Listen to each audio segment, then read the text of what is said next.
Hello guys, in this video I am going to show you how to make a gyrator in LTSpice. First, let me explain what a gyrator is.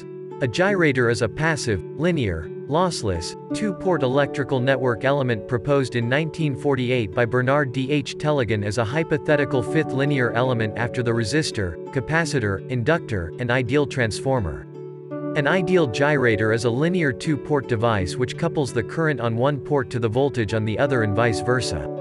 The instantaneous currents and instantaneous voltages are related by U1 equals minus R times I2 and U2 equals R times I1, where R is the gyration resistance of the gyrator. However, this is a commonly used network element. There is not a built-in gyrator in LTSpice. To make one, we must use voltage-dependent current sources.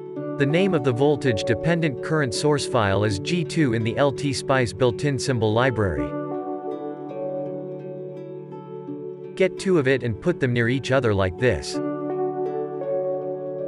To mirror an element, press Ctrl E, and to rotate, press Ctrl R.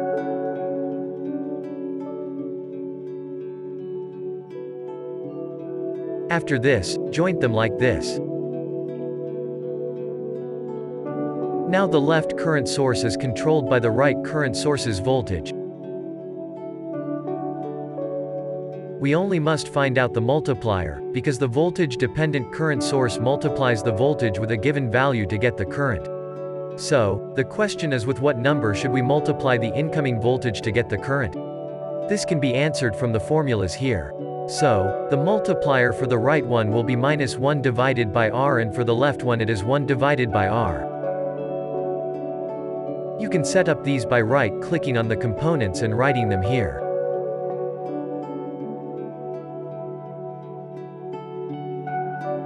Now these four outputs of the current sources will be the four outputs of the gyrator, like it is on this schematic. Thank you for watching. Please press like button if you like the video.